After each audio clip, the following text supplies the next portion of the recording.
everyone. Today is April 10, 2025. As I share my video journal for today. For today, we are talking about wrong environment. If the church is doing these things, think again, maybe you are in the wrong environment. One of the greatest mistakes Christians make is to think that because a church is big and successful, it must be godly. Well, that is all a lie.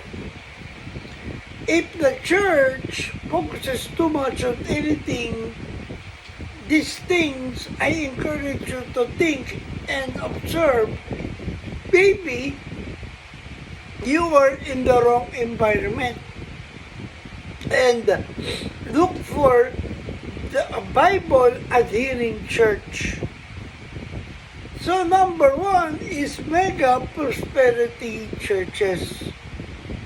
So have you noticed that these trends in some churches today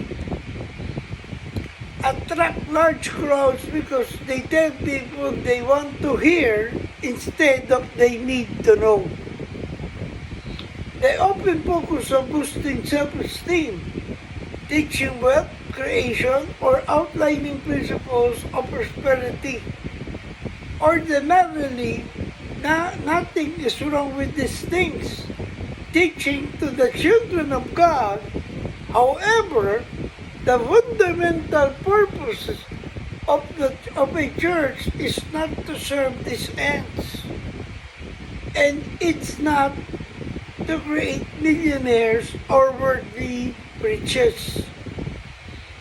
For a church, primary mission is to be a house of prayer, an avenue that leads people to salvation, as what Matthew chapter 21 verse 13 said. It is written, he said to them, "My house will be called a house of prayer, but you are making it a den of robbers." Amen. So this statement or highlights the intended sanctity of the church and contrasts with the observed desecration. Jesus didn't call his house a place of entertainment or a venue for secular gatherings. The Lord emphasizes prayer as its defining activity.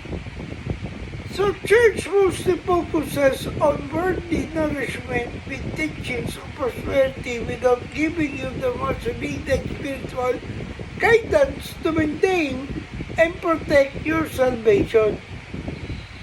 As Jesus admonishes, if anything will cause you to lose your salvation, stop and cut it off. Number two, the seeker-friendly movement churches. Now this trend started with the seeker-friendly or seeker-sensitive movement, particularly non-believers. By adopting more contemporary style, mostly their motto is to say whatever and do whatever to get people into church. However, they compromise the integrity and value of the church in the process. This movement persists today. A seeker-friendly churches strive to be relevant, especially to younger audiences.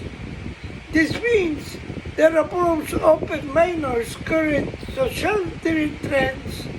As a result, these churches transform into something resembling entertainment venues rather than houses of prayer. As per the Bible in Proverbs chapter 10 verse 19, for the Bible said, "Sin is not ended by multiplying words, but the prudent hold their tongues." Amen. So it encourages faithful communication and a calm approach to sharing faith. Number 3, the church has no community. If the church is just an event, then this is a concerning sign. We live in a generation where people drawn towards experiences. However, the church is not an experience. The church is a community. If the church has no community, no relationship, building, no compassion, no prayer, no ways to connect with one another, this is not the healthy intention of the church.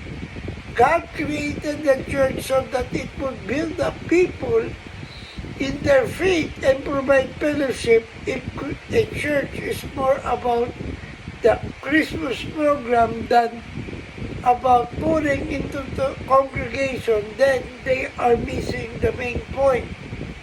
Programs or events are great, but they are not the main thing.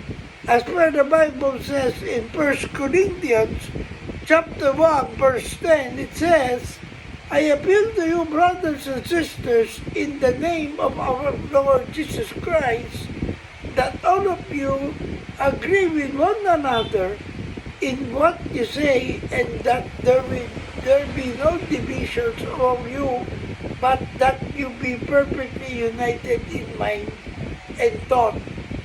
So the goal is to be a church perfectly united in mind and thought, meaning they should have shared understanding and purpose.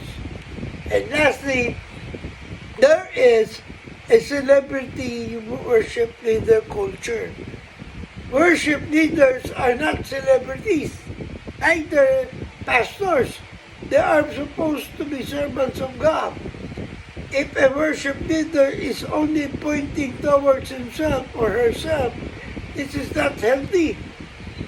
This can flood into congregation, causing people to approach church as a concert and celebrate the singer instead of Jesus.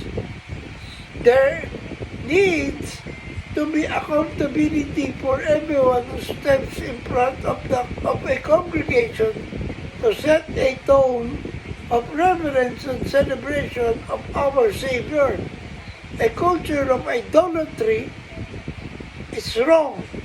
As we read in 1 Corinthians chapter 10 verse 14, for the Bible said, therefore, my dear friends, flee from idolatry. Amen? So meaning to avoid any actions or attitudes that could be seen as giving allegiance or devotion to anything other than God, including participating in pagan rituals, practices, even if they seem harmless. So focus on God. It emphasizes that Christians should focus on their devotion to God, and avoid anything that could lead them away from Him. So I hope I have inspired you with this video journal of mine. Remember, we are on a mission. Keep the fire burning, for we live to serve God. Stay safe, and God bless everyone. Good morning.